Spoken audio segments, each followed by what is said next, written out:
As you know, the community received about 4.2 inches of additional snowfall overnight, much of it coming in the second half of the nighttime before this morning's rush hour. We have and maintain our crews on 12-hour shifts, 50 pieces of equipment, 100 people working those 12-hour shifts. We have been since early this morning, when there was enough snow accumulated to begin plowing operations, transitioned from the sand treatment that we had been doing to plowing with the 50-50 sand-salt mix. Our sand-salt mix is expected to be much more effective going forward, and the reason for this is that temperatures after the next day or so are going to improve significantly. The improved temperatures will greatly increase the capacity of the salt sand mix to remove the snowpack from the roadway.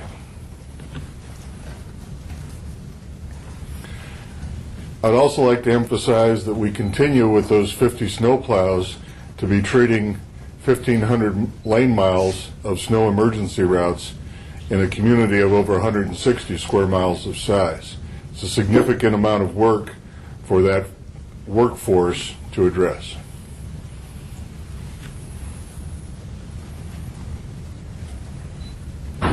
We continue to work to resupply salt so that we are able to make sure that we have adequate inventories going forward. Again, the weather forecast after the next couple of days for later this week and over the weekend looks very favorable in terms of improving temperatures and little chance of any additional precipitation.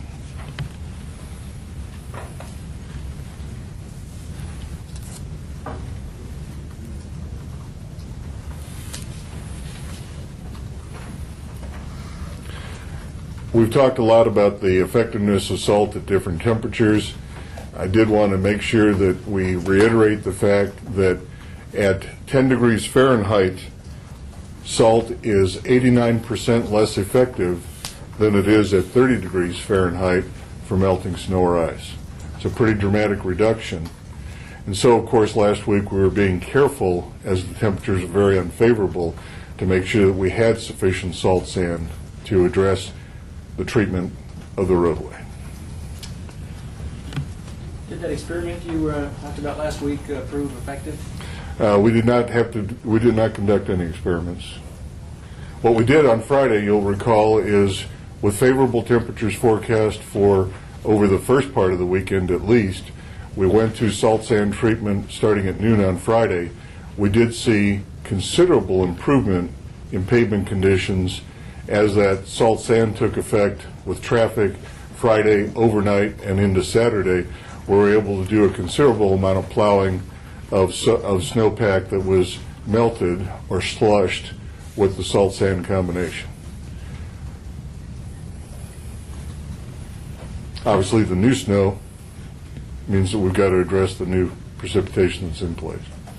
Joe, we've been getting phone calls from viewers. They see trucks out and the plows aren't down. Why aren't they always down? Plows would only be down if there's snow to plow. Once the snow plowing has been done, they will have the plows down only when there's cleanup work to do or if they are in spreading operations. Remember, after we plow, we've got to make sure that we maintain the treatment as necessary to maintain the safe driving conditions. So we may very well be spreading salt sand material without any snow that needs to be plowed in front of it. So what you're saying is you'll do the plowing, then put down the salt sand, and you don't want to plow that up immediately. We plow initially when we're removing snowpack.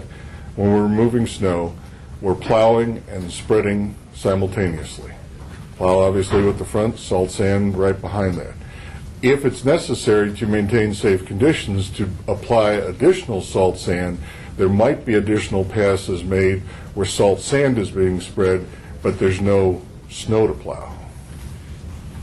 When we see a lot of these roads are snow packed, does it need to be loose to plow it up? Yes. Once we've created a snowpack, we don't have downward pressure on our plow blades to dig snow. So once that snowpack is down, we rely on the salt sand mix to turn it into a slush material that can be plowed out of the roadway. Joe, what have you guys, what kind of response have you gotten in the city from residents? I mean, have you been getting the backlash as we have? We have been getting both favorable comments and criticism from the public in terms of the response. Last week's storm was very different than typical Wichita weather. We had temperatures that were much lower following a significant over 9-inch snow event. We had a snowpack that once it was created was much more long-lasting than what people are typically used to in Wichita conditions. If we have air temperatures that are not very far below freezing, we'll have snow, but the salt sand mix is effective much more effective at those temperatures, and our ability to remove it from the roadway sooner.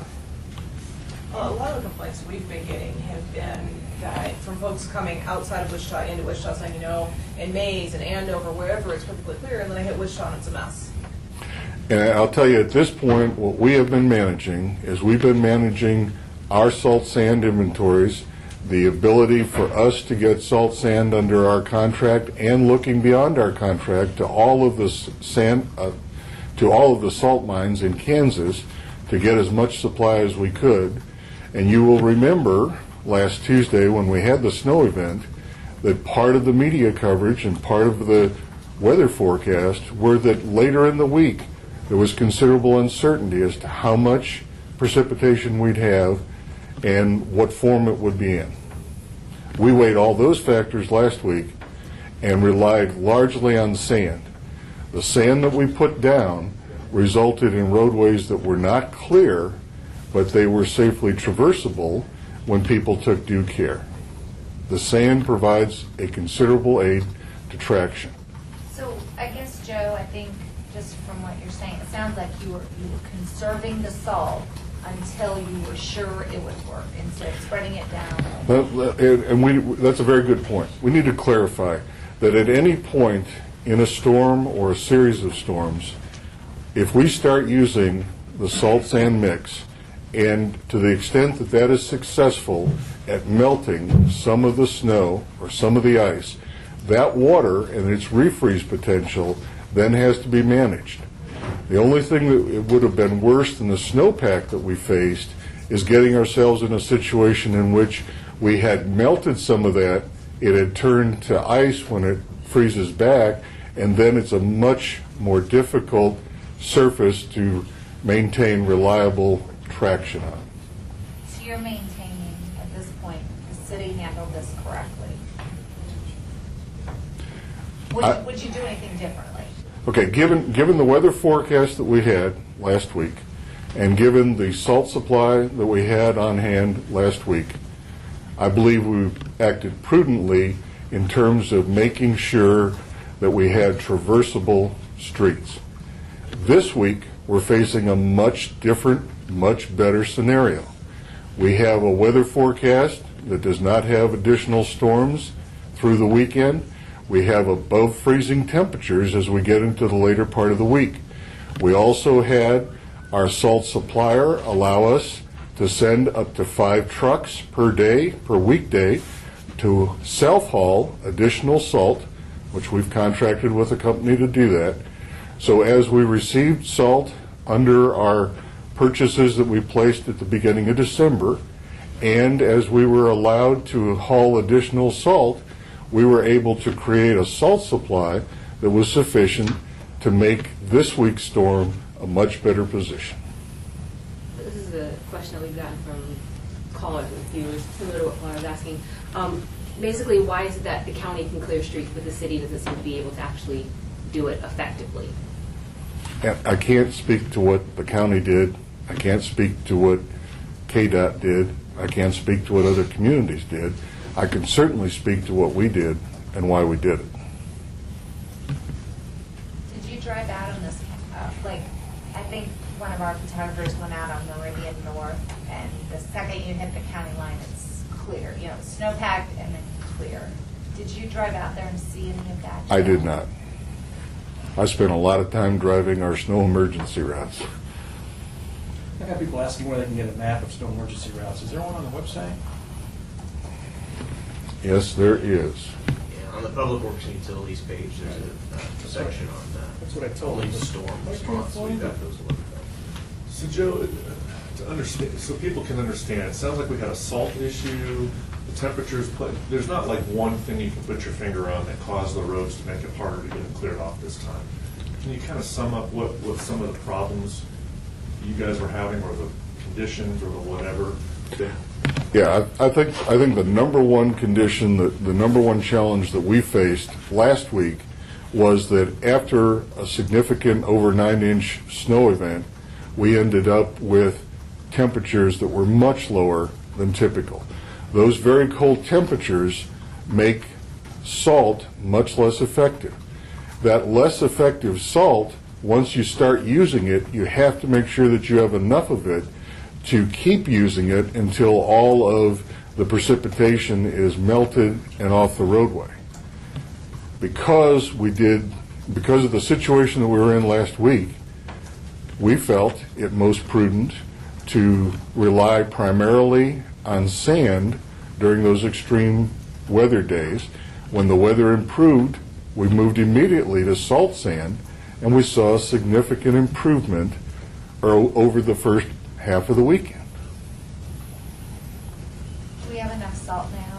What's the supply look like? At this point, we have approximately 1/3 of our storage capacity. We have, at least for now, an ability to continue to self-haul salt in addition to what's being delivered under our contract. The snow conditions that we experienced overnight may or may not impact some of the ability to make those deliveries. But we have an improving situation in terms of being able to get the salt into town. We have a local contractor that does the mixing of that salt sand and delivers it to our maintenance locations. And we have a much more favorable weather forecast for the remainder of this week and into the weekend. Did the city brine streets before that first snowfall on Tuesday? Yes, we did. We spent the days leading up to the snow event with brine pretreatment of the roadways. And have you guys ever stopped these 12-hour shifts since Tuesday? No. How are What crews crews doing? doing? This is day 8. It's gonna be hard. Is this day 8 or is this day 9? I guess it depends on where we measure from, but How long have you been on 12-hour shifts? Since Tuesday? I'm going to say since Monday. The snow was expected Monday night Yeah. between 9 and midnight. So we had crews up for that, Okay. and we've been on 12-hour shifts since that time. In terms of its impact on the employees, especially during snow events like we had overnight and as we had last week, the difficulty is this is a 12-hour snow plowing operation, sand spreading operation. I mean, imagine driving a plow truck to Denver, resting for 12 hours, and driving back, and doing that for now 9 days in a row. It takes a significant toll. We're working with employees to make sure that they're taking advantage of times when they can't be operating, such as when they're refueling and when they're having their trucks reloaded, that they're taking safety breaks, and that they're taking safety breaks at other times, even while they're out on their routes, to make sure that they continue to operate safely. Driving in this kind of condition, I know for us it's been difficult. More difficult for the plow drivers as well, yes. Absolutely. Yeah. I mean, think about being the plow driver. You're moving snow with your blade, and you're putting the treatment to provide additional traction out of the back of your truck. Your truck's in that worst possible zone. It just had the snowpack removed, which could give you some traction, and the material to provide traction isn't down yet. So you have to be very careful in those operations, obviously. Joe, fuel is obviously another issue too. I mean, I don't know how often these guys have to go fuel up, but, that's gone up too, the fuel usage. Thanks for asking that question. It's a very good question. Fuel supplies are not an issue. Fuel usage is up. We have been even in spite of the weather conditions, able to have fuel deliveries made. The other thing that we've done that is new this winter compared to winters past is we have significantly expanded our underground fuel storage capability for diesel fuel. We have a very large fuel farm at the fire maintenance training facility that is available to us, and that was designed specifically to improve our community's resilience in any kind of a storm event that might cause a disruption in the delivery of fuel. So the diesel fuel is not, has not, and should not be a problem. One of the other calls and questions that we've been getting is about how some of these other main roads are being maintained. I know personally when I'm driving on Seneca or Pawnee, it seems pretty all right, but then there have been questions about other roads. I know before we spoke a month or so ago about roads like Rock Road and areas like that. There are some people who are calling and saying that those roads out there aren't really being maintained, that they're still really snowpacked, that they still can't see the ground, things of that nature. What would you say to those residents about those other, I guess, further away but still within the city? It is important to remember that when we are in plowing operations, it takes 24 hours for us to plow all of our 1,500 lane miles of snow emergency routes.